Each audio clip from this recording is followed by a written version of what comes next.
Welcome to KWO.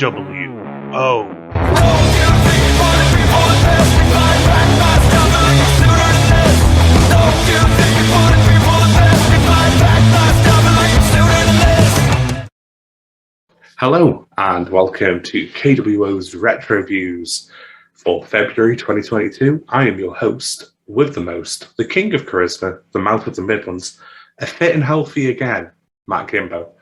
And with me as always is the twat. It's Dill. Hey Dill. Yeah. Look who's not fit and healthy anymore. Thanks for passing it on to me, mate. Really appreciate that.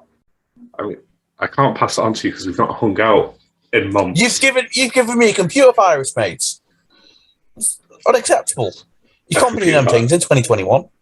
A computer virus. You gave me a computer virus, yes. You passed me a virus over the computer. Uh-huh. Right. Okay. Today, we technically have 3 shows. We were meant to do Terminus, but I'm going to be honest, once Leo Rush and Josh Alexander dropped out, I was less interested, and I think Dill was just not interested at any point. So instead, we've decided we're covering Warrior Wrestling 19 and both days of GCW's Shock Horror weekend. Welcome to Heartbreak and the coldest winter. And we're just going to dive straight into Warrior, as it was the first show this month that we watched. Aired on the 12th of February. Nice 9-match card. We're just going to tweak the way we do these indie roundups. We're going to talk a little bit about each match, like a normal review. But it'll just be condensed, I guess, hopefully. If this episode's 2 hours long, future me will edit this line out. So, Bill, Warrior Wrestling. They opened their Warrior Wrestling 19 show with a massive debut. Massive debut, to be fair. Massive. Yeah. The green shirt Brock Lesnar guy made his Warrior Wrestling debut. Great moments. Sam Adonis, brother of Corey Graves, defended his Wrestling Lucha title against former WWE talent Lindsay Dorado. It was good, this. I liked it. Dill? This was really good. It's like, obviously Lindsay was good because, he wouldn't be where he was if he wasn't good. But I had no idea he was that fucking good. And not only is he good, but he's really beefed up now as well. And as you know, we like beef boys on this podcast. It's just a really good match. It's a really good introduction to what Lindsay's about, without his WWE restrictions. He shows a lot more personality than I would have expected from someone like him. From someone who is most known for doing lucha. He instead does lucha things. Whoa. It's really good. But at one point, the man just finds a bag under the ring. For some reason, just puts it on and does flips with it. Like what? Why? It's fucking hilarious. And I don't know why it's hilarious. But it just is. It was just a random moment on the show. It made no sense to why it happened. It was just fucking funny. Yeah. It's like, why is there a little bag? It's like it's a little fucking bum bag. Why is that under the ring? Like you can't get anything in that. So why is it under there? How much we proper hammed it up as well. Like they loved it. Honestly, it was great. I loved it. Hello, them fuckers. It's my favorite part of the weekend of all 3 shows. It's like fuck all the good wrestling. Lindsay Dorado putting on a fucking fanny bag. What do you want to call it? Honestly, no, it's not a fanny pack because it was a bag. I just don't know. I didn't know what kind of bag it's called. So I'm not sure it's a bum bag or a fanny pack. I just don't know what it's called. It's one of the little. It's not even a handbag. It's one of the over the shoulder bags, but it's really small. It's like a tourist travel thing, isn't it? It's almost like a purse with a fucking strap on it. A strap-on purse. Yeah. But I'm pretty sure a purse would be bigger than that bag. Probably. Let's talk about the one negative online about the match, which is people don't like the finish. The finish was Sam Adonis won by a count out after it was like a power bombing thing into the rail, if I'm remembering right. It's been a long time since I watched it. Yeah. People don't like the finish. I thought the finish was fine. They're trying to protect Lindsay on his debut. They don't want to take the belt off Adonis. Makes sense. It's honestly, not like, as counter finishes go, I didn't mind as much. Yeah. It's not like they're regularly doing count finishes either. It's not one of those companies, so it's fine. I feel like I'm less bothered about it when it's an indie as well. Yeah. If it's an indie doing it all the fucking time, then I'll call it out. But yeah, then fuck that. We've watched Warrior since Warrior 16, I think. I can't remember another count out. No, I think there might have been one or two. But yeah, there might have been a couple, but I know we've had a couple of like DQs and stuff, but I can't remember another like count out. So yeah, fine. Let it pass. We'll rate it and then move on to the next match. I gave it a 4. Couple of like issues with Spotty selling and moves not quite hitting, but otherwise it's really good. Tell. I give it 4.25. Really good. Mainly for the bag. The 0.25 was for the back. Yeah. Moving on to probably one of the lower rated matches of the night. Dalton Castle took on and defeated Warhorse, Dill's favourite metalhead. Dill, Warhorse, how'd you feel?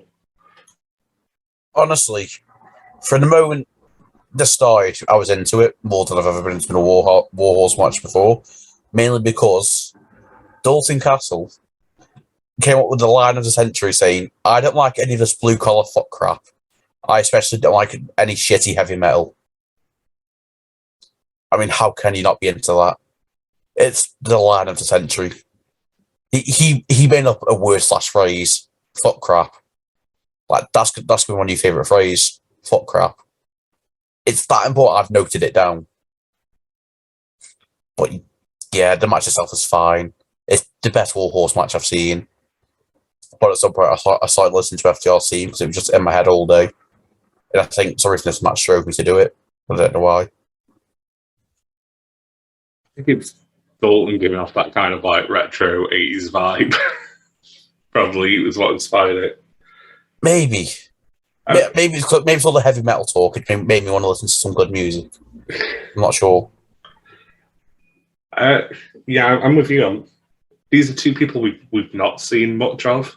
We've only seen Warhorse on his one AEW appearance and a couple of these Warrior shows. And we have seen Dalton Castle exactly one other time. And it was great. But that was back on our retro reviews from a show that happened in 2016. Go back and listen to our coverage of Bowl 2016 because it's one of the best shows I've ever seen in my life. And I will fight people. Basically, your mileage on this match is going to depend how much you can get into or despise Dalton Castle and Warhorse's gimmick. I like them both. I think Dalton Castle is a guy who's really adaptable and adapted this crazy outlandish gimmick because he fucked his back. And Warhorse is Warhorse. If you like wrestling and the grabs and flips and kicks and something like that, this is not for you. But if you like just personality and like 80s rock and wrestling connection, this is kind of up your alley almost. It's because for what it is, it's really good. But if you're into that kind of thing, if you're into wrestling for the personalities, you'll fucking love this. If you're into wrestling for wrestling, nah, mate. Well, let's go back to the line from the last indie roundup where I mentioned the McDonald's salad.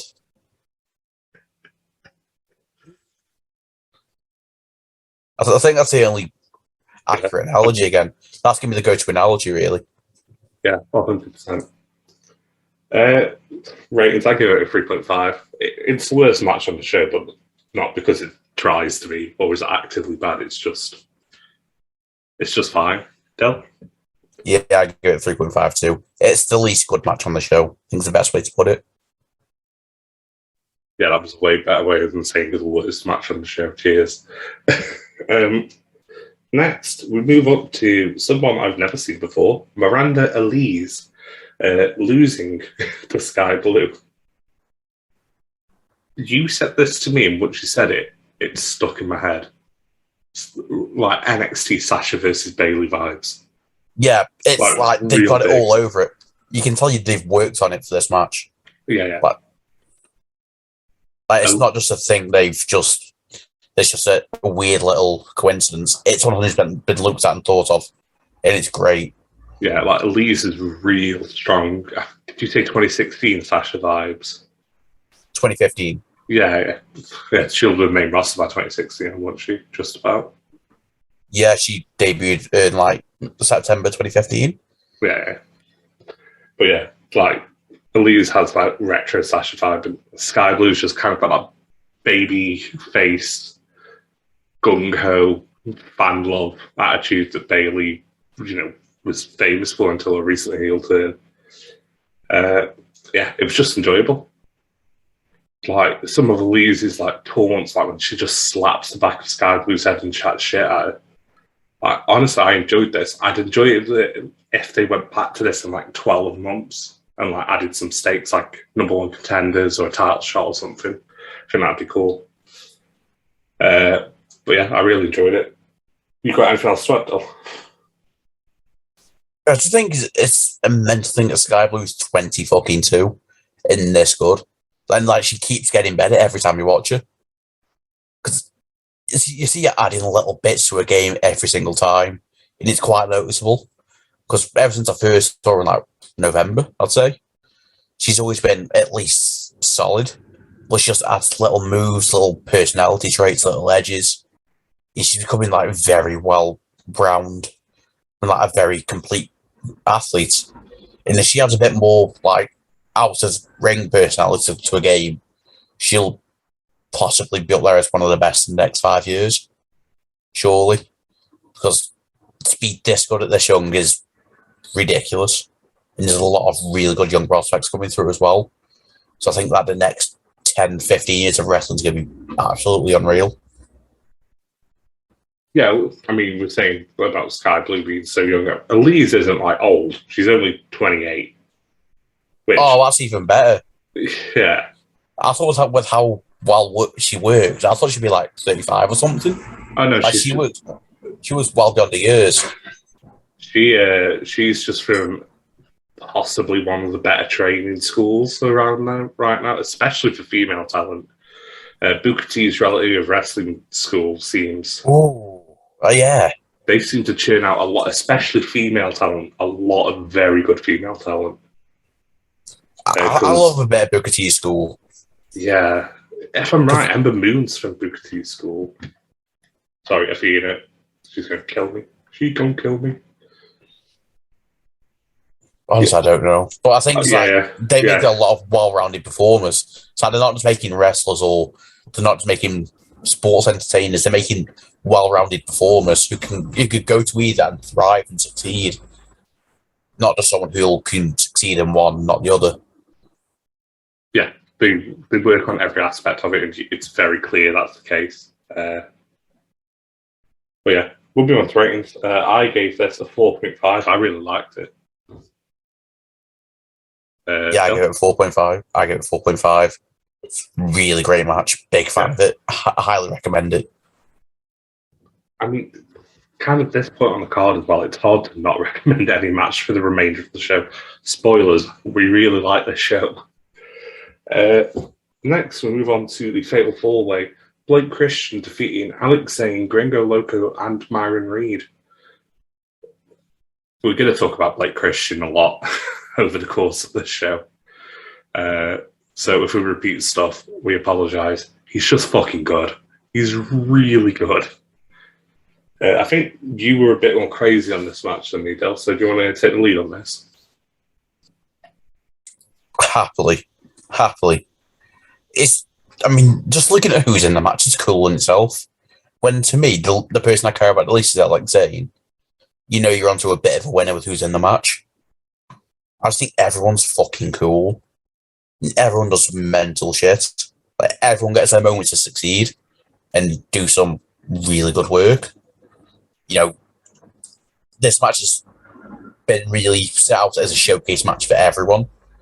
And you've got experienced guys in there like a Gringo Loco who's been around the block and we talk about so highly every time he wrestles because he's just so fucking good.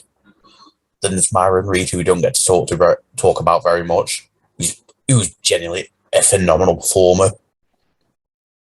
Then you got Alex Zane, who's just really cool, really good performer, great heel. There's Blake Christian, who's just possibly the future of independent wrestling. Like, he's very reminiscent of that O2 OG Ring of Honor days of like Styles, Daniels, Joe, etc. He's like very reminiscent of those times of Ring of Honor. Like he'd fit in there so perfectly. But he also gives off such like Gargano vibes as well. I feel like there's so many different elements to his game, and he's just a really good performer. And I should really shut up about Christian because we've got a lot more to talk about him about. Yeah, for me, this is the worst the three Blake Christian matches we talk about, and it's still really good. Like, just the other two are better. I enjoy everyone in this. The fact Blake Christian got let go by a bigger company is ridiculous to me, because, like you said, he's got that retro Ring of Honor kind of vibe, like that workhorse ethic. Gringo, he's someone we're going to talk about a lot today, but always feels like he excels. Myron Reed, I'm excited to see every time he's on my screen, and Alex Zane is someone I wasn't super familiar with. I knew he got signed and released by WWE, who barely used him, but also like I'm not that familiar other than before and after. But he looked cool at GCW The World. He looked cool here. I've got a couple of issues with some of the spots looking overly choreographed, which I don't overly like. But that's me nitpicking, because some of the stuff they pull off is phenomenal. It just looked real fucking cool. I did watch this match with my partner, who was famous for finding shitty lines of commentary say. And Vader Scott has said, "pile of bodies" 5 times during this match. I don't know, it's because my partner pointed it out 5 times. Can you address them more often, please? I feel like you could learn a thing or two. Pile of bodies, though. Just a pile of bodies. It's great analysis, to be fair. You can watch the match, you just hear commentary go pile of bodies 5 times, points out. Lovely stuff. Ratings, I gave it a 4.5. It was really good. No. I gave it a 4.75. I fucking love this match so much. We move on, and the Acclaimed have arrived as the AEW famous tag team took on the team of Brian Cage and Casey Navarro. I just love the Acclaimed. They're so smooth. The fact they weren't a team before AEW got them together makes no sense. They look like they've been together for years, and they've been together, just over 12 months? Something like that? I think it's close to 2 years now. Yeah, 18 months maybe. Yeah, still, it's mental. It shouldn't be that good. Yeah, I remember watching them for the first time and thought, when they came out, I was like, I'm not a fan of these. Like, you can remember as well. Yeah. Because I pointed out to you, I'm not a fan of these. The raps aren't good. But now, everything the both of them do is so good. And the fact they AEW are legitimately using him to take shots at anything and everything. Like, I'm pretty sure they had him on Dynamite this week just to fire a shot at Kane. Like, how can you not support that? Everything he said in his rap to Cage was golden. Bowens is the hype man of dreams, plus an incredible wrestler. Then you've got Cage and Navarro. Cage showed more personality on this, like before the match on this than he has in 3 years of AEW or 2 years of AEW. Then Casey Navarro is Casey Navarro. But I say his praises every Warrior show. The man drew on sideburns, for God's sake.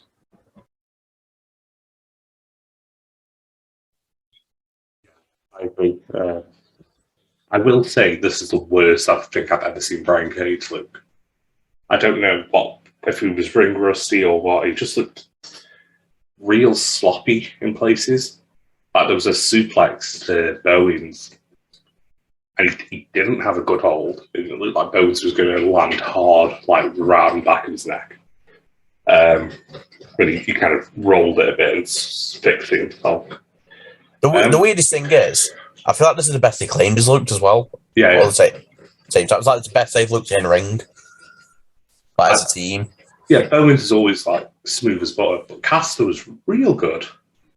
Caster really stood out for me in this match. Yeah. Caster, this was the best I think I've ever seen Caster look in ring. Like, I always enjoyed the rap. I always enjoyed the shit talking. I enjoyed the interfering.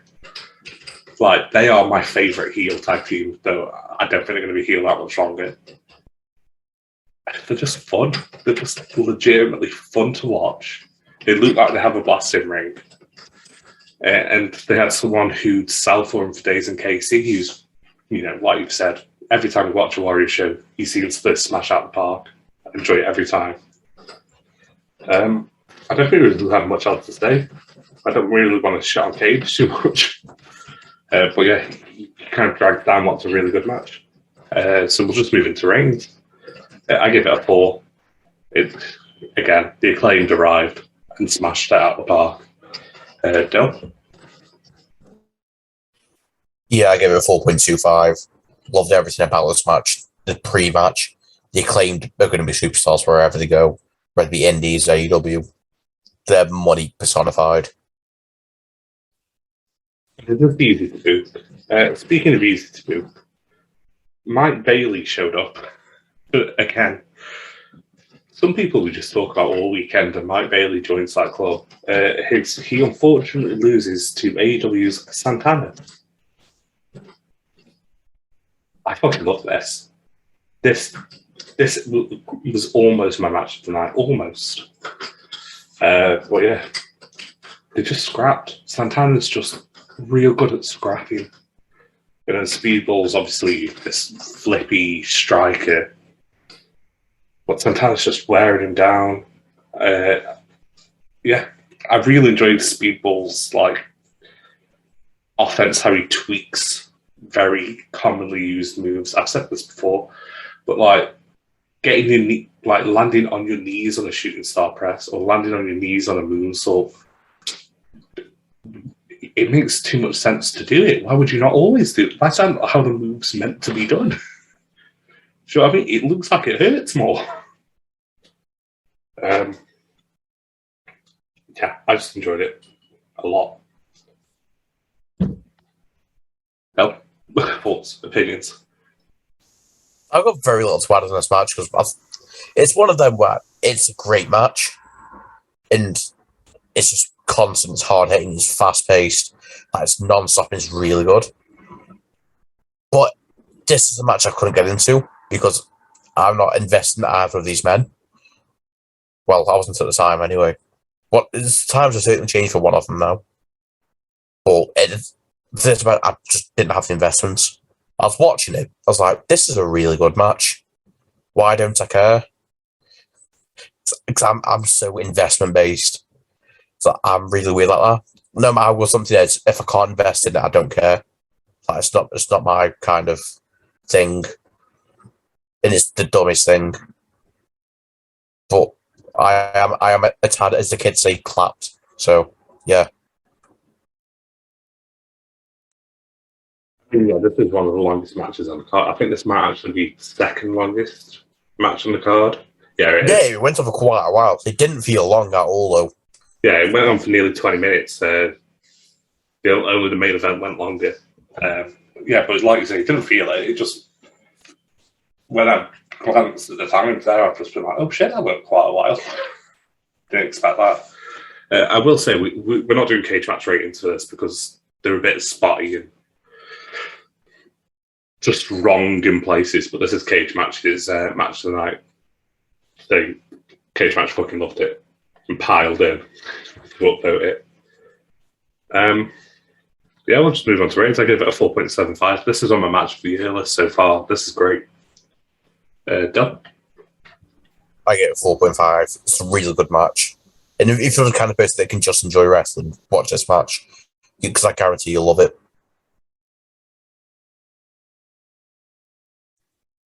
We move on to Bandido versus Dante Martin. Dante Martin picking up what's probably an underdog victory here. My initial notes say this is like the Fatal 4-Way, but cleaner, and with less spots. Bandido, for a guy who wears a full fucking face cover, you see none of his face at all, has so much charisma. In-ring is technically excellent. If you're a guy who can't speak English but want to get over in America, watch what Bandido does. Because he's got it down to a T. He's over as fuck wherever he goes. He's smooth, charismatic, and he does it all without talking. Does it all without showing any facial expression. Just in his movements, you can see he fucking loves doing what he's doing.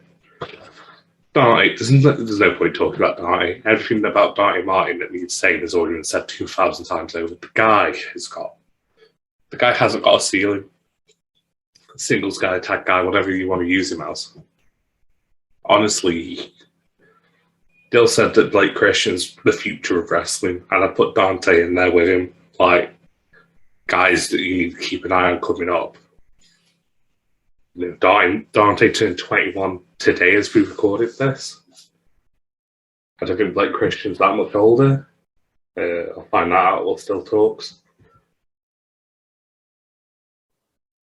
Yeah, this is an incredible match. I've got nothing but love for Bandido. Got nothing but eternal love for Dante Martin. I've never seen such a just completely talented wrestler. Someone who just stands out all the time. Someone who, at 21, who's only just turned 21, never has a bad match, but managed to fit in all these spots and everything. And it's mental. Like, he's a star personified. And to an extent, I feel bad for Darius, because Darius has just come back. Now, since he's been gone, Dante's become a star. So now he's like, shit. He's kind of the other guy now. And when he came in, you didn't really know who was going to be who. But now, Dante's been able to break out. I feel like Dante's going to be a big focus now. But I hope Darius can kind of pick up his own side. And, well, just, do what he's capable of, because he's a really talented performer. But he's a lot kind of similar but also different to Dante. I'm really excited to see more top flight matches. We'll see some top flight matches again. It's been a long time coming. Christian's 24, so yeah, not been around that long at all, and has only been wrestling for 5 years. How do you feel that these people are just also younger? And you're just getting older. Yeah, it's just killing me. I mean, it hurts me that Dante's younger than me now. I'm getting to that age. I'm not a fan. It was like when the first like world class player who was younger than me came out in like football. Broke my heart. Oh, it's heartbreaking. I was like, I'm getting to that age now. I'm past that age now. It hurts. Haaland and Mbappe kills you. No, not Mbappe. It's just Haaland. Oh, is Mbappe not younger than you? No, Mbappe's like quite a few years older. He's I think he's months older. No, he's a few years older. He's like 22, 23. You're 21? Yeah, I'm 21. I've only just turned 21, though. Not recently. I think Haaland's 22. About to turn 22. So somehow we've turned wrestling into football. Yeah. Nice. I've written back. I gave it a 4.5. I thought this was really good. Del? 4.5. These men are special talents. Yeah. And if Dante had a glass ceiling, he'd fucking smash right through it. 100%. Next, we get another title match, the second one of the night. The Ring of Honor World Tag Team titles. The Briscoe brothers, Jay and Mark, come in and defend it against the Workhorsemen, Anthony Henry and JD Drake. I said this last time we covered Anthony Henry, and I'll say it again. How's someone big not got signed him and gone, yeah, we can build a whole division around you. You've got a look, you can talk. You're not small, but you're not huge. Like, you are an ideal, like, centerpiece for a division. But we'll sign him, give you a stupid name, then release you, and back to Warrior Wrestling you go, and you smash it. Absolutely smash it. Me and Del were talking about like tag teams because we were talking about tag team of the year list. I was like, I've never seen the Briscoes before December 2021. I've seen them 4 times by March 2022. They're real good. Real good. I get it. I get why they get all the flowers. They've just kind of got this like energy that they just don't stop. They just keep coming at you. They're like hornets, but impressive in the ring. They retained against the Workhorsemen. I know I've not spoken about JD Drake, but he's literally just a consummate professional. Like, when you say stuff like this, it sounds mean, but he is the best guy at your local indie. Do you know what I mean? Like, he knows he's got a ceiling. He's fully aware of his ceiling. But he's going to milk the fuck out of everything he's got. Yeah, and if he's like, when he got on Dark, he knew he wasn't really going to get much time on TV. But he milked the fuck out of every minute he got on Dark with the fuck, what were they called? Wingmen. Wingmen, yeah, with the wingmen. Fucking milked every second of it. He did really good with what time he got. He looked everything on BTE as well. Yeah, he got himself over in front of a bigger audience. But he knew he was never going to really crack TV. Which, fair play to him. He's worked his arse off to get to where he is, and he looks great. Him and Anthony Henry, were every bit as good as the Briscoes in this match. They held up. Dale, go forward. Honestly, I just feel bad for this match because I watched this live, and at this point, I just started to get tired for the Dante Bandido match. Then that really picked me up. But then I started to get tired again for this match. It's so sad because this is a really solid match.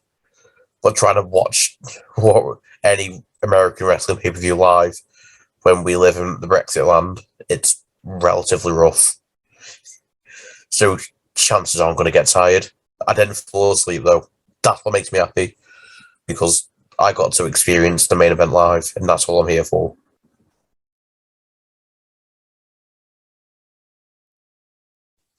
We'll move on to ratings. I gave this 4.25. I thought it was real good. Like a bit of like pizzazz. Sorry, what was that? I was going to say I gave it a 4. In ring, it's real good. It just likes a bit of sizzle to kind of knock up a notch. You know what I mean? Yeah, it's. I think the placement on the card really does hurt it as well. Yeah. Because it's caught between an unreal match and a match that you basically wouldn't pay for you to see. Yeah, which we'll just dive straight into. Thunder Rosa versus Athena. Athena, formerly under Moon. You can go first, still, so I can pour myself a beverage. Honestly, this is so good. This is such a good match. It's so good to see Athena back to how she was. Back to 2017 NXT levels of performing. It's good to see her just back wrestling again and not doing side headlock takeovers for half hour. Some of the stuff she did in this match was absolutely incredible. It was really good to see. She scared the ever living fuck out of me by selling her Achilles injury. Like that, she genuinely sold it so bad or so good. It was frightening. It was like Brian levels whenever he sent into his head. And it was scary because she did it so well. But then she just goes full Brian and just the star jumps on it after trekking Thunder Rosa. And it's really good. Like, there's a lot of money in Athena right now. Like, she could go anywhere and be one of the top faces or heels in the women's division. Like, it's nothing. I never knew she could be that good a heel, but I think she's possibly one of the most well-rounded women on North American wrestling. Surely, maybe, possibly. I agree. I think she's so complete as a performer. She can talk. She hosts Twitch streams like, she knows how to talk. She can cut a fucking promo. She can wrestle. She can graps. She can flip. Her finish, she's renamed her finish, but what used to be the Eclipse still looks so good. Like, it'll never not look good. I think everyone was underwhelmed by her NXT run. It wasn't what we wanted. I know she was rehabbing. I don't know if it was a WWE decision to be like, yeah, just rein it in a bit, or if it was an Athena decision to be like, I need to be careful. But it just didn't overly work, I don't think. And this is much more the Athena we wanted.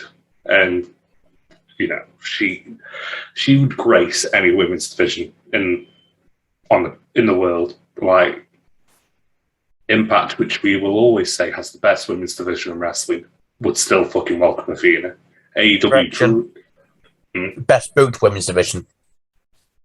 Yeah, sorry. I'm still backing AEW as the best actual women's division. Yeah, it's just boot like shit. Yeah, that's fair. But yeah, AEW would love someone like Athena on the roster. Impact would love it. I mean, surely main roster WWE would love it, seeing it down to, I think it was 17 women across 2 shows as of last count, something like that. It's fine, they have Charlotte. It's fine, they've got Charlotte and Becky, and that's all they need. Yeah, no, they just need Charlotte. Charlotte all day, every day. But yeah, I just, like, the end of my notes was just like, matches I would like to see: Athena versus Mercedes Martinez, Athena versus Deonna Purrazzo. It's just a list, and I'm like, yeah, I'm not going to read them all, but they're the headliners. Yeah, someone needs to sign Athena so she can be on my TV more often. I enjoyed this a lot. Before we move on to ratings, I've not asked you about this yet. What do you think of Athena selling of Achilles' injury? It was perfect. It was fucking frightening. It was, mate. I was not concerned because you told me about it. Because you pre-warned me. I don't think you told me how bad it was, but you said, like, Athena's fucking terrified me or something. So I knew what she'd done. But man, and the fact they dragged that spot out, like they allowed that. Normally when they do the fake style spot, it goes on for like a couple of minutes and the ref gets involved. They gave this like 5 minutes. It looked like legitimately they were going to call the match off. Yeah, that's what I thought. It was fucking scary. It felt too real. It was so well done. Credit to Warrior for sticking with it. They just got up and started doing jumping jacks and star jumps. Like, perfect. What? Incredible. Perfect. Absolutely perfect. It's what she should have done. But again, this is now an Athena Stan channel, so anytime Athena's on, expect a match to automatically just get an extra 2 stars. Athena's our version of the Tokyo Dome. She is our Okada. We've not even said anything about Thunder Rosa. Thunder Rosa. Can we not talk about Thunder Rosa? Thunder Rosa was her usual fucking phenomenal self. I love Thunder Rosa. She is. Oh God! We've not spoken about Thunder Rosa at all. How does that happen? I mean, I think Thunder Rosa anticipated it. But, you know, it's Thea's first match back. She probably knew. But it's fucking Thunder Rosa. I know, she's so good. Oh, God, I'm sorry, Thunder. You added us to your story once, and look, this is how we repay you. We're sorry. Thunder Rosa, we love you so much as a channel. But Athena, man, she's back. It was cool. Also, I know we don't include it in the match ratings, but fucking fair play to Thunder Rosa calling out that dickhead.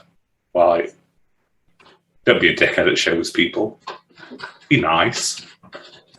Save your angry writings until you get online on Twitter later on. That's fine. Don't do it at a show. And also don't act a wrestler if you're angry writing. Do you know what I mean? It's rude. Be nice. That's my final message on this stuff. You got anything else to add? Don't be a star. Be a dick. That's the rules of wrestling. But we want fans to do the opposite. We want them to be stars, not dicks. Yeah, everyone's already a fucking dick anyway, though. Again, just before you get on, just let wrestlers beat the fuck out of fans. Fuck it. Just let them sign away with saying, if you went to the arena and you're a dickhead, wrestlers allowed to beat shit out of you.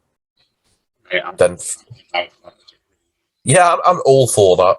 Yeah, if you say shit and deserve a slap, you should get slapped. At least 4 of them. Yeah, 1 shot for every shit comment you say. What 1 slap for every fucking breath you take during that comment. Ratings, I give this 4.75. This is fucking phenomenal. This is the closest the match has got to a 5 since January. Yeah, I'm in the same boat. I was so close to giving this 5. Like, I was really teetering. But I was like, you know what? Yeah. No, I couldn't. I've just up to 4.75. Yeah, I don't think I can ever give a draw a 5. A draw hurts. I've just forgot it was a draw as well. I thought Thunder Rosa won. No. The last seconds, Athena hit what used to be the Eclipse, and Rosa rolled out of the ring so she couldn't get the pin. And then time went out, and Rosa it was like smart plays. I liked it. When you talk, I was like, did you see that Thunder Rosa won? Or was he forgot to mention that? No, I deliberately didn't say it. I was good for a change. I just don't trust you with fuck ups, and I don't trust me with fuck ups either. That's very fair. Warrior as a whole was real good. I gave it a 4.25 as a show as a whole. Too much for the year contenders. This show is already a show of the year contender. It's March, and it will be up there at the end of the year. It might not be top 5 because AEW exists and they try real fucking hard nowadays. But yeah. Sorry, Del, I interrupted you. It's fine. I have to say I'm going to give it a 4.5. This is surely going to be in the top 5, surely. Obviously, it's going to be the AEW form because it's AEW. Like, unless they do a fucking repeat of the exploding barbed wire death match, it's going to be 5th. If not, it'll be 4th, surely. I'll be shocked if this 5 shows better than it. So that means we move on to GCW. The Shot Call weekend broke up into 2 shows. We'll start with Welcome to Heartbreak, which opened up with them boys again. The Briscoes defending they didn't defend shit, they just fought people. We're against Jacob Fatu and Juicy Finau. I mean, I can't speak for Del. I've never seen Juicy Finau before. I was not familiar with the man. I've seen Jacob Fatu before. I like him. This was really fun. This was way better than I had any right to be. Jacob Fatu was fucking great. I enjoyed him in MLW when he was the champion for a bit, when I watched a little bit of it. Finau's a non-fat. He's there to eat the pin and do some splashes. The Briscoes fucking love just battering people, don't they? They just love wrestling and hitting people. And this match rates a little bit better for me because there's a Starboy Charlie cameo. I love Starboy Charlie. Can't wait for him to be back. Still. Them boys need some boys to beat. And boy, did they get that. I'm a big fan of Briscoes now. Just that spot alone where Jay dives out the ring and fucking lands on the chairs and just goes sliding and starts shaking hands with fans. I think that might be my favourite spot of this GCW weekend. Because it's great. I'm a big fan of the Briscoes. I'm especially a big fan of Jay Briscoe. Like, his personality is just great. Like, these two are fully the country equivalent of the Young Bucks. And it's great. And Jay's the Nick Jackson. And I'm all for that. Because it's so good. It's one thing being a great wrestler. Then it's the second thing being an incredible entertainer. But it's so good. The Fatu. Like, my first thought was, because I've never seen Fatu wrestle before. This was my first time. I finally popped my Fatu cherry. He walks very stiff, but then he'll casually just do a fucking handstand backspring moonsault like he's fucking Dante Martin. They'll do a fucking suicide dive, not Tope Suicida, you fucking clampids. Like he's Primary Phoenix or something. It's mental. It makes no sense. I'm here for every second of it. I want this man in Gorillas of Destiny. Him and G.O.D. That's the dream. Think of all the fucks he'll say. Well, let's say fuck every 2 seconds. Every word. Every word has got fuck in it. Let's have G.O.D. in GCW, because there's one thing GCW love. It's the word motherfucker. G.O.D. love a fuck. They don't just love a fuck, they love a motherfucker. But if I had a drink for every time someone said motherfucker on the show or the next show, I think I'd have a lot of failure. I think I'd probably be dead. Like, more wrestling hangovers because they'll just be permanently drunk. Yeah, because I have the literal hangover. I even fucking Thunder Rose said it in her entrance. Like, how? It's the weirdest thing. How can one company have such a fascination with the word motherfuckers? G.O.D. secretly run the company. Yeah, they write the scripts for the matches. They write the scripts for the matches. It's the only way forward. They're creative. Ratings, I gave it a 4.25. It was real good. Bill? Yeah, I also gave it a 4.25. Real good. Big fan. Want more Briscoes in Fatu, please. Speaking of big fan, hey Blake Christian, welcome back. As he fights the youngest wrestler I think I've ever seen in my life, Nick Wayne. Nick Wayne's 16. Dale, you take the lead. You're close to 16. Closer than me, anyway. I don't like Nick Wayne. He's childish. I don't like him. I don't like him. I just don't. He's too good. Like, for someone who's 16, he doesn't wrestle like he's 16. This man shouldn't be a babyface. I've just called him this man. He's a fucking child. Man's not done his GCSEs yet. I bet he still has to have milk with his lunch break. He's still on school lunches, for fuck's sake. He's still getting the fucking pasta pots with tomato sauce in him. The fucking 1-inch tomato sauce. He still gets excited about chip day. The man's 6. He shouldn't be a babyface. This man should be the biggest fucking heel because he's 16 and better than you. That's like the biggest thing. It's like if I was 16 and that good, I'd just be walking around slapping motherfuckers and knowing I can get away with it because I'm 16. So what the fuck are you going to do? You can slap a child, yeah. He's just really good. Then it also has Blake Christian in the match. Need I say more? It's incredible. You know when I say everything you want to say about a match, and you're like, I've got nothing to add.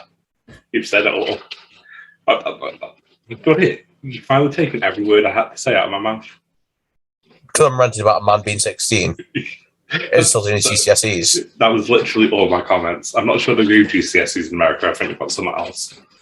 Did you have the passport in there? I don't know if they've got passports. You'd have to ask an American. I don't know.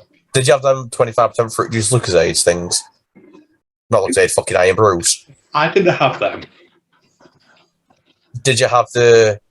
That's thoughts. No, you had thoughts. I was going to say if you had the fucking them shitty 35p Lucozades. Oh no, mate! I can't remember any 35p Lucozade shit. Oh, well, you remember the ones from the off license? Yeah, from the office. Oh yeah. We had that, and the like 20p Red Bull rip-offs as well. Yeah. It's like we used to get like one of those cheap fucking 35p Lucozades, or then we'd either get a fucking 10p chocolate bar, or it was like a £1 fizzy Vimto wheel thing, or 50p, whatever it was. It was very long ago, and I never bought one myself, but was a big fan of them. Somehow we spiraled this, but yeah. Fuck the fact Nick Wade's 16 in this good. Fuck that. Get back to your pasta pot, son. Get back to your chip days. Nick Wade's too good. Like Christian's wonderful. This match is fucking just bangs. Slap bangs. I gave it a 4.5, Dill. I also gave it a 4.5. Just to clear up, in case there's any misconceptions, I'm a big fan of Nick Wayne. This is the first time I've seen him. I just hate the fact the motherfucker's 16. Yeah, I thought you were going to job with CCW, Del. You said motherfucker. Oh, may as well I'm going for. I'm hoping he's listening. I'm hoping Mr. Lauderdale's listening once. Someone who's very flued up at the minute. I'd be a great addition. Right, if you want alternative Brexit commentary, we're here for you, mate. Yeah, I'm doing names and moves. I played WWE 2K20. I'm a main to moves. I'm good at talking. We'll do it. I might mumble a lot and nothing else makes sense, and I sometimes forget to put words into sentences. But motherfucker will be said at least one time per match, we promise. I might call someone a cunt if it's a good heel. I hope that's allowed, Mr. Lauderdale. I can't imagine you've got a problem with it. I hope not. Move on to things I also don't have a problem with. Tony Deppen versus Kevin Blackwood. I think I like this way more than you. Mainly because Tony Deppen's just real good.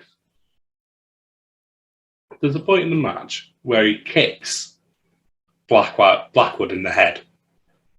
Back area. Like, he kicks him. And it fucking like makes a noise. He's like, "Oh, I did that real hard," and then like imitates it in the air, and it's like laughing with the fans. He goes back to fucking kicking him. Great, wonderful character there. Tony Deppen's just a wonderful wrestler. More Tony Deppen. Blackwood's great. Does his job. I would have just given this a 4.25, but. Dale, you know what happened? Pile driver kick out. Was it a pile driver kick out? It was an elevated pile driver kick out, and it upset me. Tell you the truth, mate, I've forgotten a lot of what's happened in these matches, and I only watched them today. It's because you marathoned through them one day. Yeah, and I've already forgotten everything. Hey, do you have thoughts on Deppen versus Blackwood? Tony Deppen's great. The fact he's the mega heel and comes out to We Built the City, and he looks like the love child of Drew Gulak and Kyle O'Reilly. Ratings, I gave it a 4. Dale? I gave it a 4. Deppen's great. Deppen's great. Next. I think this is the one we're going to upset people, Dale. Mike Bailey versus Ninja Mac. If you make me talk about it, I swear to Christ. No, I'll do it. Thank you. I'm a big boy.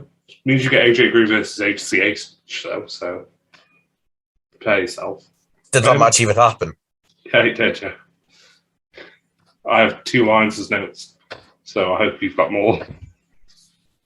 I have 0 notes.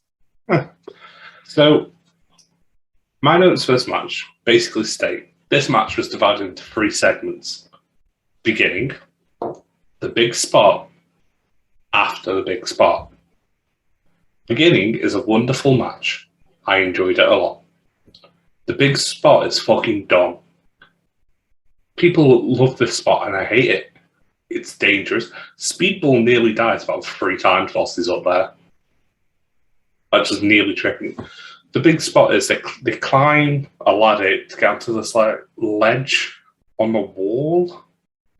Like it looks like it's part of the. I'm not even sure what the fuck it is. Don't look good though. And they strike each other a bit, and then Ninja Mac kind of barrels over and falls through a table, which the stagehand set up, so Ninja Mac doesn't die. Which is makes sense why they set the table up. The spot wasn't great, but it felt unnecessary. Then Bailey enters full dickhead mode. It's like, fuck off, refs. I need to pin this man. I need to get a win. Rolls him into the ring, goes for the pin. Ninja Mac kicks out. Issue number 1, Ninja Mac kicks out. Issue number 2, Ninja Mac gets up. Issue number 3, Ninja Mac starts fucking wrestling. The fuck? Man was dead 2 minutes ago. Why is he wrestling? Speedball eventually got a win, but it just didn't make any sense after the big spot, which was unnecessary. However, what Dill loves most about this match, Speedball finally showed something other than I am a happy smiley man. He had a real edge, and I really enjoyed that. He's a man who's lost his prime wrestling years to a legal thing in America that I don't know enough about, so I ain't going to comment on. And now he's back, and surely he should be more angry. But he just feels a little bit too happy and smiley. And yeah, that's my lot. Go on, Del. Hit him with it. Thing is, this just doesn't just jeopardize this one match. Fucking Ninja Mac has a match next night. He sold. But the worst part is, he sold being dead for about a minute or two. As soon as he gets back in the ring, surprise, cockface, he's off like nothing's happened. He's off like he tripped over a fucking ledge. Not like he's fucking fallen to his death. That's the word. The thing is, if he just gotten straight back up, as stupid as it would have been, I would have found it funny. And it would have been fine. But the fact he sold, then stopped selling, is genuinely infuriating as possibly one of the most frustrating things I've ever watched in wrestling, ever. And I'm never going to get over it. And it's always going to bother me every single time I watch a Ninja Mac match. It's taken me three years to get over Pentagon not selling during a fucking Escalera de la Muertes match at All Out 2019. I'm not going to get over this anytime soon. I carry fucking grudges, man. I'm going to carry a big grudge. A ninja grudge. You have been warned. I gave the match a 3.75. Most of it was really good. Like everything after the big spot just kind of fell off a cliff. Yeah. I gave it a 2.25. It was fucking great until that. Then, as soon as the spot happened, I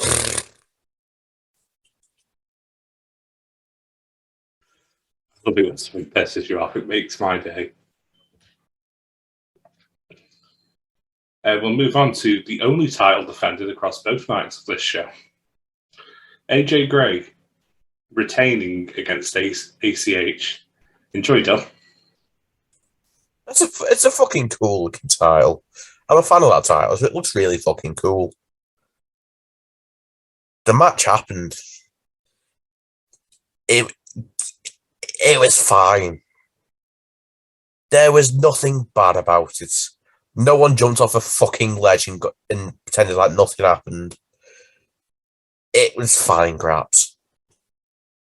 I don't know what more you want me to say, to be honest with you, mate.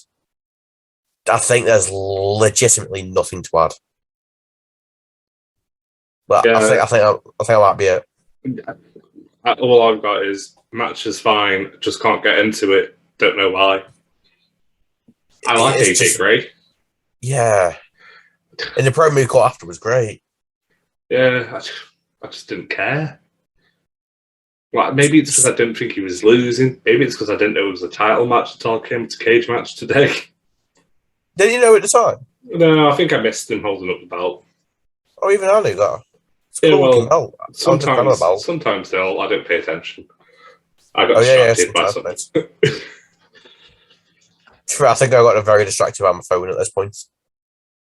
That happened to me in the next match. But the next match, we'll talk about it. Yeah, we'll just move on to ratings. I give it 3.25. There's literally nothing wrong. You can't insult it. It's just I couldn't connect to it personally, so I can't rate it higher. Dill? I give it 3.5. Fine. The start was very good. I enjoyed the start. Then it just went, yes. Speaking of, Dr. Wagner Jr. beat Homicide. This match went real fucking long. It felt like it went even longer than it was just so slow. My only positive for the whole match is the chair bit and the finish was cool. That was it. These are two men who are legends of the industry, and I just don't get it. But are they just real past it, or have they always wrestled at a snail's pace? Because every other match on the card felt like it went, fast, and then this, I was drained. I had to call it a day. I had to go to bed. I had to pick up. I was meant to finish the whole of the night. Finished after this match and picked up the rest of it the day after. It was no, not good. Bill, anything to add? Because you've got more experience of Homicide. Yeah, I love Homicide's fucking great. I love Homicide. Like, I've got no doubt Homicide's amazing, and I can say that with a lot of experience of Homicide.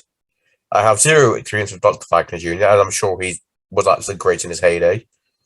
But the man's like 50, and he walks like it.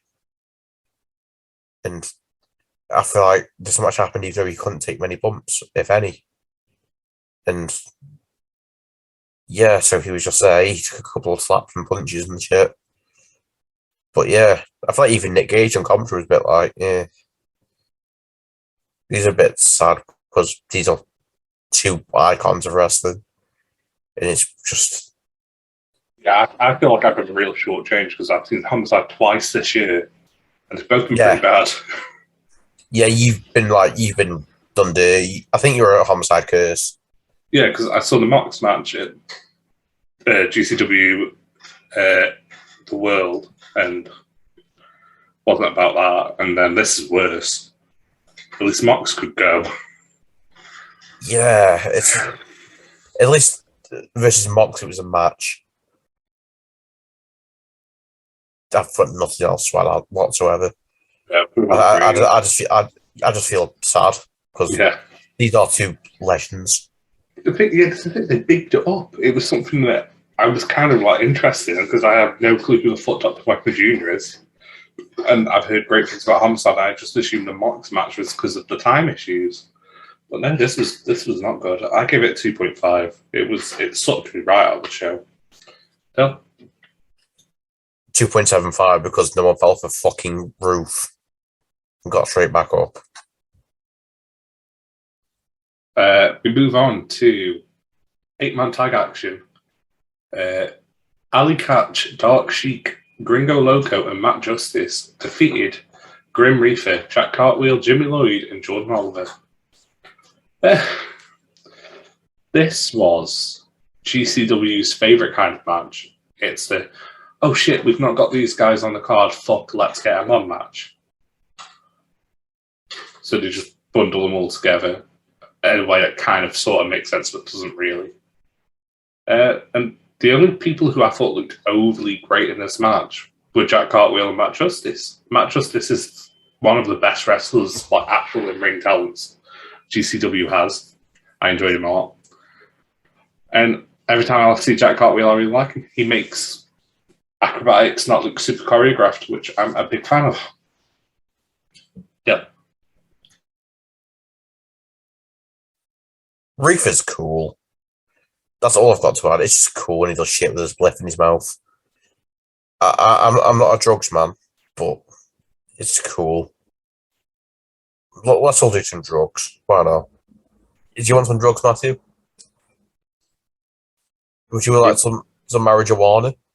Every Some sweet episode Mary I do Jane? reviews a trip, though. Don't need drugs. Wrestling's the only drug I need. Feel like Maybe we're some ODing caffeine. this month. Maybe some caffeine too. Feel like we're ODing this month from wrestling. I'm going to fucking OD on caffeine as well to deal with all this wrestling. It's going to be double OD. Ratings, I rated the 8-man 3.25. It was fine. It was just a bit messy. 3.5. Everyone in it is at very least tolerable. You gave 0.25 for Holly Catch. Don't deny it. Holly Catch is great. I'm a big fan of Holly Catch. She's fucking great. She did nothing in this match. I don't know where she was. She's usually great. In the one match I've seen, she's usually great. All 2 matches now. In that Ruby Soho match, she was wonderful. This just wasn't it. A lot of the praise goes to Mr. Justice, Mr. Original Pokemon in the Roman Reigns evolution story. Move on to the main event of night one. I feel like we need to explain the Roman Reigns evolution story, though. Oh, shit, no, yeah. So, anyone familiar with Pokemon know that Pokemon evolve. We believe that Roman Reigns is the mega evolution of Matthew Justice. So, Matt Justice is a little baby form. He evolves, obviously, into Hollywood actor Jason Momoa, who evolves further into the most handsome man in wrestling, Wardlow, who then mega evolves into Roman Reigns. Yep. In fact, there's no denying it. I feel like anyone who disagrees with our opinion is fucking wrong. It's not an opinion; it's fucking fact, It's mate. factual, yeah. I'm pretty sure there's scientists right now going, you know what? Checks out. Pokemon wrestling fan crossovers worldwide are like, they're fucking right, you know. Hey, not just wrestling fans and Pokemon fans. We've also got people who care about how world started in there. And also Jason Momoa fans, which apparently are mainly female. Yeah, I've got a friend that's obsessed with him. I don't know how. She's the same age as me, so it makes no sense. I've never really understood it, but hey ho. I find people who crave Jason Momoa need to see Wardlow because he won't go. Level up. Like, they'd be pregnant just from looking at him smile. Something like that. Speaking of, no, that doesn't link in at all. Next, we'll move on to the main event. Joey Janela and X-Pac beat the major players of Brian Myers and Matt Cardona, who came out with wrestling's favourite lady, Chelsea Green. Dilly, you're the Cardona stan. Can you take the lead on this? I feel like I've seen this match on Raw like a few times, but I feel like GCW just made it edgy by adding a few doors into the mix. This is one thing GCW loves. It's a fucking door. Like, they love a good door in matches now. It's just... I don't know why I was excited about this match when it comes to think of it. Because coming out of the world on GCW, I was really hoping for just Cardona versus X-Pac. So I was kind of disappointed when it was a tag match. So I was maybe hoping they could have done Myers versus Janela as another match. But this tag match didn't click for me. It was fine. There's literally nothing wrong with it. Again, there's nothing wrong with it. My one note for the match reads, definition for the word, fine. It's just, I think I've set too high expectations for myself because it's Cardona. And Cardona is a 5-star match expert, as we've seen. I do agree. I mean, if you take the whole thing from Dickinson's promo to end of the match, it's actually like a really good bit of booking and storytelling. But like just the match segment of it, it's fine. Chelsea gets involved as she always does. Cardona and Myers, when they actually get like teamwork stuff going, look great. Janela is Janela. He's meant to, be the glue for that team. X-Pac's meant to hit his spots and get out because that man isn't ring ready. He is. He's not wrestling 3 fucking years now. Actually, Jesus. Yeah, well, and you could tell he was gassed pretty quick. Like, he obviously needs to wrestle more to get back in prime shape. I don't know about what his plan is, to be honest. Yeah, I mean, we're not going to talk about the after-match angle because it doesn't make any sense, and we're just going to confuse ourselves. But the finish was cool. I did like the diving X Factor through the door. That was fun. But yeah, after that, it was just fine. Ratings-wise, I gave it a 3.5. Del? I also gave it a 3.5. It's fine. Rating Welcome to Heartbreak as its own, because it's technically its own show. It was probably the better of the 2 nights, but it didn't have the match for the weekend. I'd probably give it like a 3.25 maybe. Wagner versus Homicide is a very low point, but that opening little run, those first 3 matches are great. Up until Mike Bailey and Ninja Mac get on top of that fucking ledge, the whole show was great. And then it just dies after that point. Dill? Yeah, I think I'm inclined to agree. It's a 3.25, maybe a low 3.5. I think for the most part, everything's just fine. Well, then there's just those few moments that are not fine in any way, shape, or form. And I feel like they just kind of hurt it a bit, So it's almost as if, jumping from a fucking roof, landing on a door through a bin, and getting up like 2 minutes after is really bad.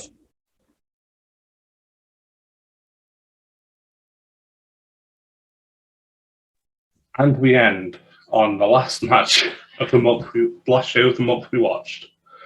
GCW's The Coldest Winter. This was advertised pretty heavily, being based around Thunder Rosa versus Tony Deppen, which is like the 3rd match of the card. But there's some good stuff, some bad stuff. We'll dive into the opening. Dill's best friend, Ninja Mac, against beat Jack Cartwheel. I mean, he was obviously nursing some heavy injuries from being chucked off that near-death defying ledge. Yeah, you can tell because he was just, he was really selling that non-part of his body, He's just really good at that. Yeah, I literally have nothing to say. It was perfectly good without being anything special. There's nothing to it. It was just a good flippy match with flippy dudes flipping. Anything to add, Del?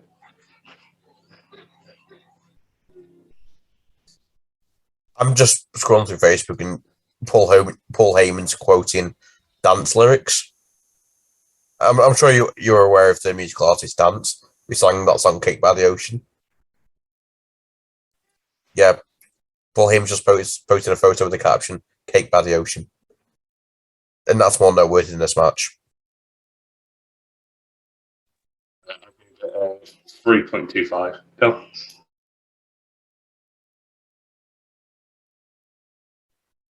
I gave it 3.5. It was fine.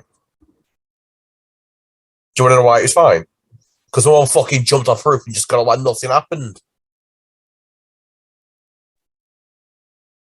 Next, the match that killed Dill. Dark Sheik took on Jordan Oliver. Again, I've got very little to say. It's not as good as Ninja Mac versus Jack Cartwheel, but it's not awful. It's just a match. Dill? There's just nothing wrong with it. I think I was just worn out.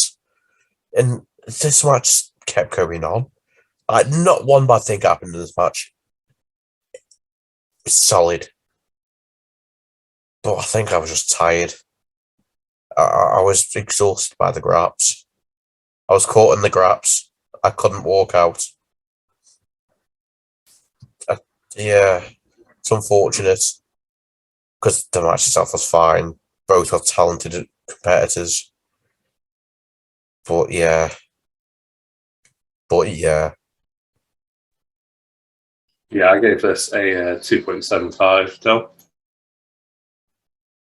I gave it a 3. Business picks up a little bit. We move into Thunder Rosa's second match of this episode against Tony Deppen, also his second match of this episode. Thunder Rosa picks up a big boy win. Yeah, I just enjoyed this. I don't really have any notes, just I enjoyed it a lot. Tony Deppen remains great. Thunder Rosa remains great. I don't know what else to say. It was just two great people had a good match. I can think of something else you can say. Go on. Tony Deppen's great. Fucking love Tony Deppen so much.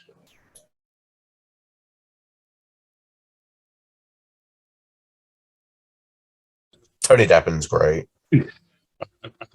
Yeah. It feels bad not. We've done 2 Thunder Rosa matches and barely said anything about it. And she's not lost either of them. Like, Thunder Rosa, don't take this as any like of our opinion of your ability because we think you're great. We just the worst thing is she's arguably the MVP in both matches. Yeah, I get that takes nothing away from Deppen or Athena, who both more than hold their own. But it's fun the fucking Rose, and she's just a step above like most other wrestlers. Yeah. But yet we still talk about her opponents more than her. So surely she's possibly the best wrestler in the world, purely for the fact she's winning matches, and yet she's getting us to talk more about the other people she's faced. Years as well. Like it's such an underrated ability to get you to think, oh, my opponent was really fucking good. Did you see that? I think she's just so naturally over everywhere. But not just like over, she's so naturally fully beloved everywhere. But I feel like because she's so beloved, we kind of just like brush over her. Because we're going to talk about the other people. Yeah. To be fair, like, people probably weren't sure what to expect of Athena. And people don't know who the fuck Tony Deppen is. We do. We love Tony Deppen. Weird fucking dude, but he's great. I mean, it's my first exposure to Mr. Deppen. He was on that last show we watched. Yeah, I can't remember. He was in the ladder match, that's why. Yeah, after I've watched a wrestling show that's not AEW, right at my head. It's gone. That's fair. Moving on to ratings. I gave this a 4. It was really good. Bill? 4.25. Love every second of it. It was really fun. Next, we move on to our first GCW death match since we started Indie Roundup. Jimmy Lloyd beat Alex Zane. Yeah.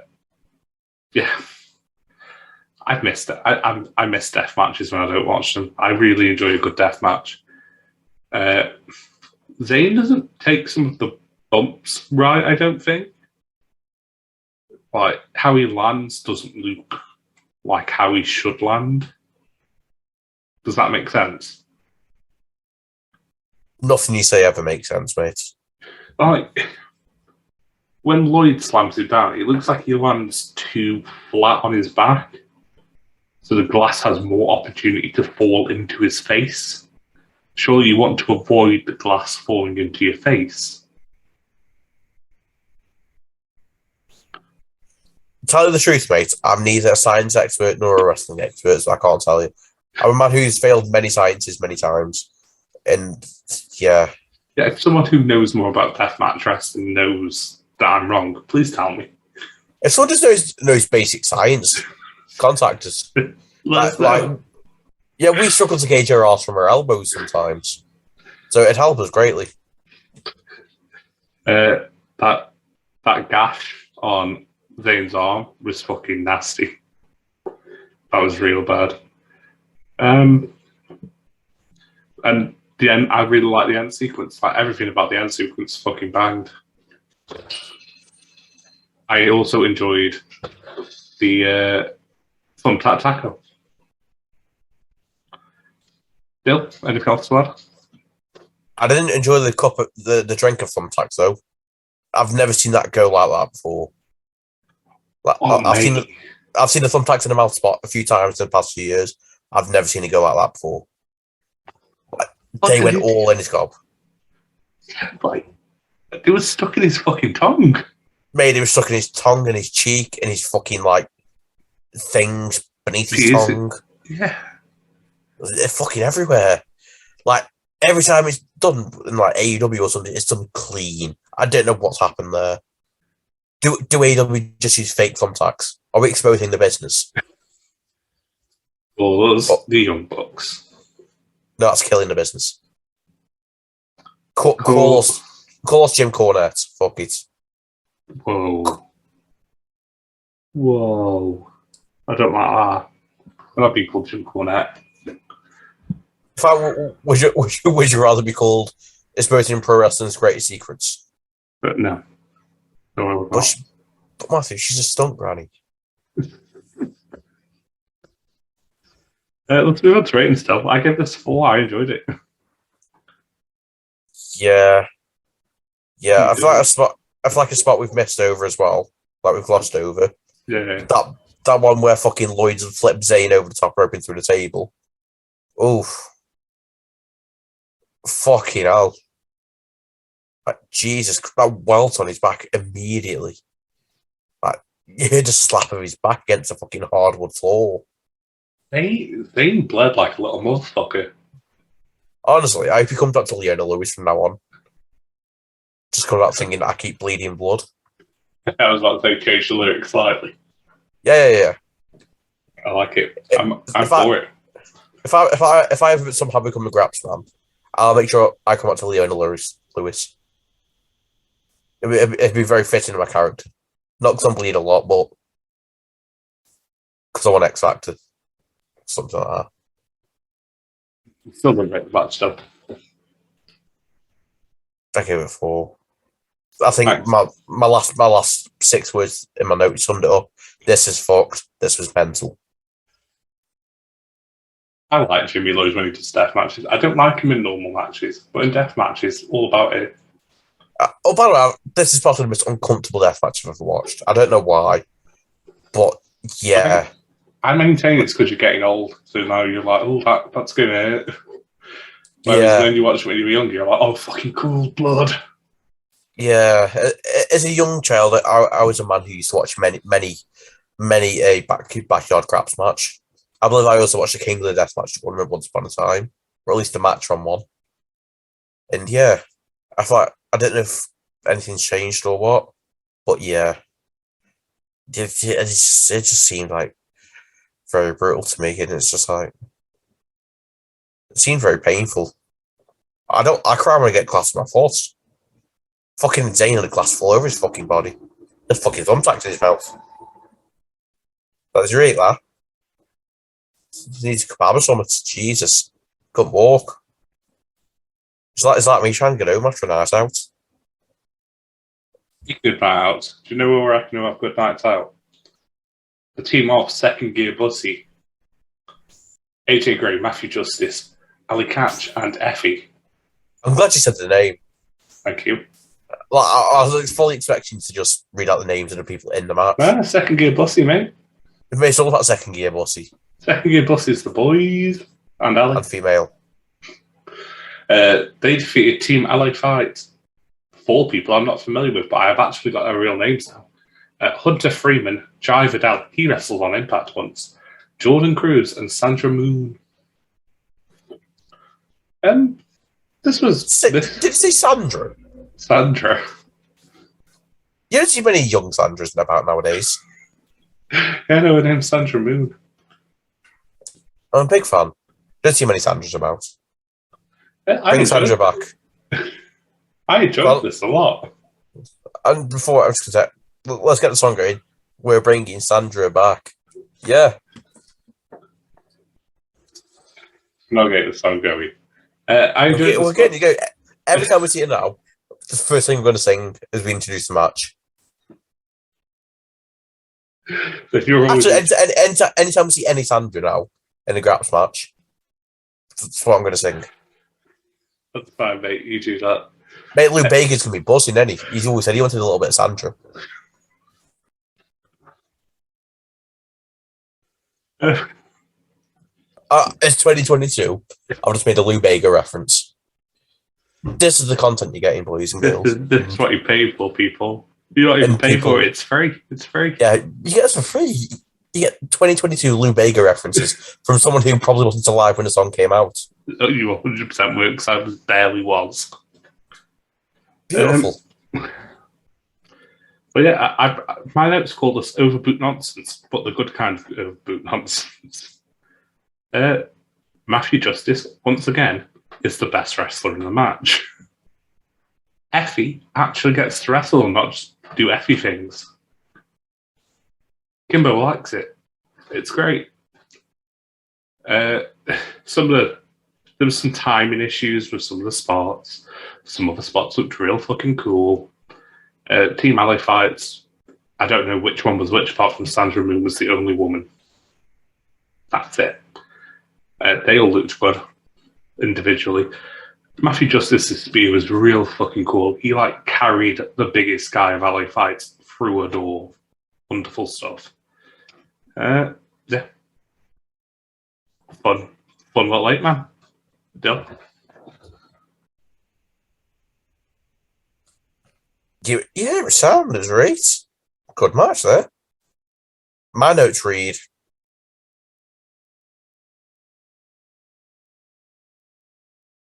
that's my notes. I thought you would probably enjoy all you really catch simping before you read anything. No, I just don't have any notes for it. It's just a solid match. Yeah. I give it a 3.75, Phil. Yeah, I get a 3.75. It's fine, it's solid, everything was solid. It was all right. I don't like how much we're agreeing on this episode. I think it's just hard because there's not many things that really stood out. Yeah. The thing that match most stood out was the fact there was a woman called Sandra. Yeah.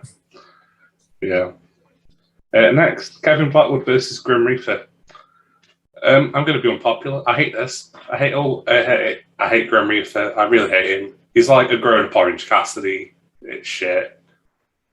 Blackwood's fine. It's just... I'm just bored of fucking weed. I didn't overly like the straight edge thing either. It's like, I know what you're going for. And he made a big deal about it on Twitter, saying it was something he'll hold forever. And, that's nice. That's good. Good for him. I don't give a shit. I'm just thinking of shit. Nothing about this match did I give an iota about. Dale, you love Grim Reaper, so you can go next. You're such a depressing old Tory. You silly fucking boring bastard. This is great. It's probably the best Kevin Blackwood match I've seen on the weekend. It was great. Grim Reaper is great. The man does flips whilst smoking drugs. What's not to love? Kevin Blackwood stamped out the spliff on Grim Reaper's chest. What's not to love? It's just fun. This is the kind of shit I'm here for. It's the kind of shit I go into GCW hoping to see. Just dumb shit. If a man seamlessly doing flips with a spliff in his gob. How can you not get behind that? I am not a man who does the drugs. I'm not a partaker in the Sweet Mary of Jane. But I am a partaker of, viewing the graps of a man doing flips with a spliff in one said mouth. But none of that was proper English, but who said English was my first language?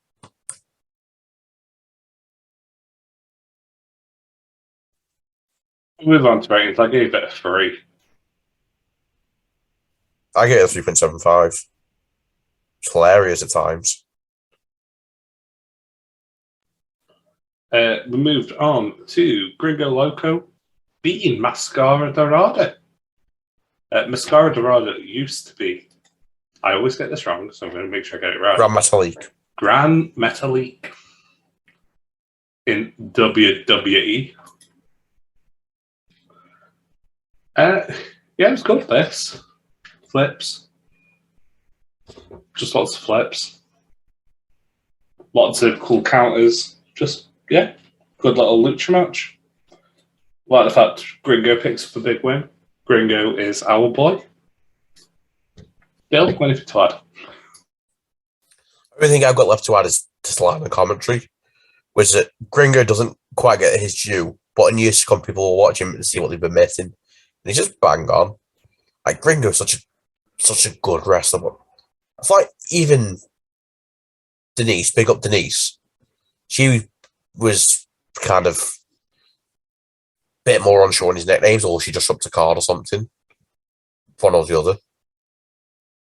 And it's so sad when people don't know Gringo Loco because he's so good. It's like you're just constantly in for such a big surprise. Because you see a big, stocky fella, and he's just doing flips and shit. Like, he's done splashing, getting everybody all wet. But this ain't Seawheel, it's as real as it gets. And it's just so consistently one of the best matches on the night. Almost every time he has a graps match or a flips match. Yeah, I'll second that. I don't recall ever seeing a show and thinking Gringo Loco match was meh. I think the worst Gringo Loco match I've seen was the one at the last GCW, the GCW The World one. Because no, I think the one of the last Warrior topped it. Because there were just so many people doing so much shit. Oh, the Figgy Scramble. Yeah, that's fair. But also, I also made a Lonely Island reference in 2022 as well, so... Lonely Island references should always be allowed. They should be, but people aren't going to get it because people are silly. Because people are too busy putting their dick in boxes. Or, seeing it away from boats. Or not doing things like Evos. Or, not liking sports and because they care, who knows? Or even worse, not jizzing in one's pants. You were real unsure about that one, weren't you? I tried to think the words for first. I also tried to think of other songs I could have gone first. I went to every other song I could to avoid jizz in my pants. I was like, I don't want to be the one who uses it. Yeah, but I know it had to be used. Yeah. So I just hope you use it. It was like a game of chicken to see who got what's just in the pants was used. Like, okay, we're done now. We'll move on. This segment's reached its end. Did we rate this match? No, we didn't. 4.25. No. We forgot the best one. Oh. We forgot the Acorn one. We also forgot Mother Lover. Yeah, but I don't like that one that much, so it's okay. Mother Lover is a great song. I'm not that fan of Mother Lover because when I can't find Dick in a Box, that's one that always comes up because with Timberlake as well. Yeah, that's fair. But people who don't get Lily Allen references must not like having sex or having just had sex. Because they're Mother Lovers. I wouldn't know. I've never listened to that song. I listened to it once and I wasn't a fan. Ratings, 4.25. I'll give this a mother loving 4.25. And finally, we said that Athena and Thunder Rosa was as close to a 5 as we'd gotten. But then Blake Christian and Mike Bailey come out. Holy fucking shit, man. This is so good. I barely have any notes because it's just fucking phenomenal wrestling. Speedball with his new edge. Blake Christian with his baby face, like, I ain't fucking staying down for you. Dill described the spot, and I'm not going to take it from him, but he described it with such beauty and delicate tones that I agree with 100%, and it was one of the best spots in the match. So I'm going to let him tell you about that. Go ahead, Dill. What spot? The handstand spot.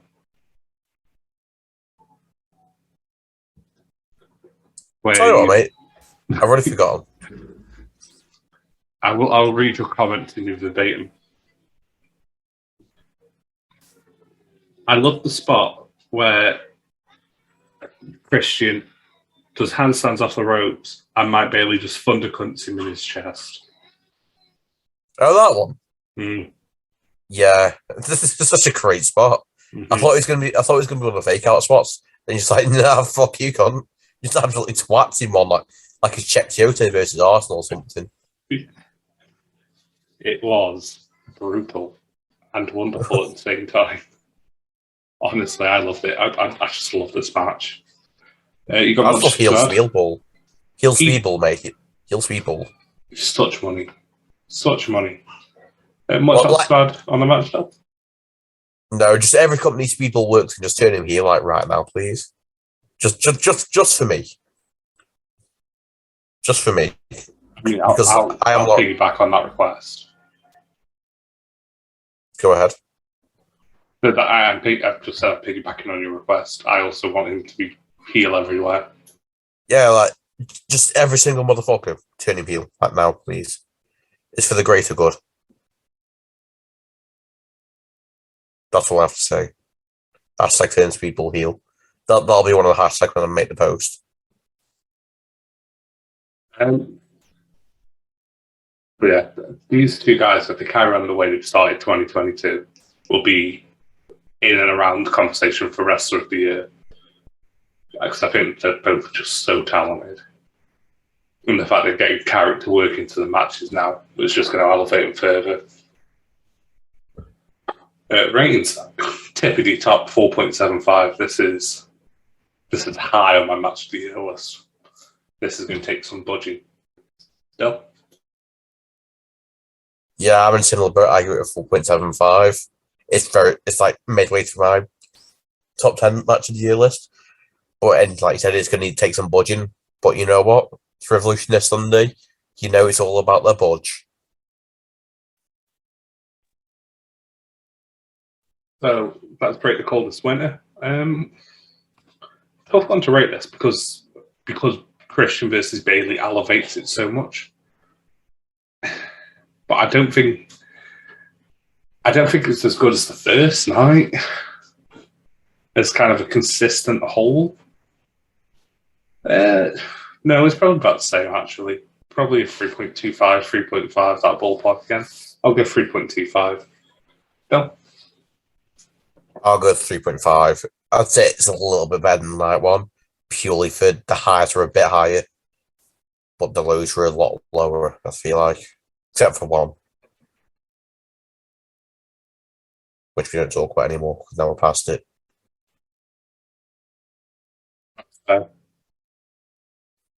So, if we had to recommend a show to Warrior. fans, Warrior.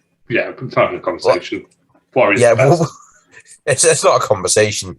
Like, genuinely, go out of your way, watch Warrior, then after you've watched Warrior, turn your computer off or your phone off or your Xbox off, whatever you're watching it on. Then go to your nearest mirror, look at yourself in the mirror, scream, why the fuck aren't I watching more Warrior? Then go back to said device and buy more Warrior shows. We'll be back in March with the other Warrior show to tell you again the same thing. Oh, we're going to be here all the time with Warrior shows. What Warriors like? Bam, bam, bam, yeah. At very worst, they are 4.5 out of 10. At very worst. And we've not had one of them yet, I don't think. Like every show we've had has been at least a 6.5, maybe, if we do that out of 10. I think the worst one we've seen, it was the one we did record podcast on in the end. Yeah. Because I got sick. Yeah, we got very fucked for time at that point. So we still bought and watched The Warrior. We just didn't review it. Well, I think that brings us to the end of Indie Roundup for February. If you liked what you heard here, we did one last month. We'll be doing one in March, probably one in April, one in May. They'll probably keep coming. As long as indie shows keep being good. We also do other podcasts. We do monthly reviews of various major company shows, AEW, Impact, WWE, Wrestling Hangovers, Retro Reviews, all sorts of content, which you can find Spotify, YouTube, Acast, Apple Podcasts, Deezer, and the Jones Podcast Network. But until next time, I've been your host with the most, the King of Charisma, Matt Kimbo. And with me as always has been... I've been this sick guy. Yo. And we will see you next time for Revolution. Some say it's a mystery. Full change that no one's seen. Die in a hurry. More late. I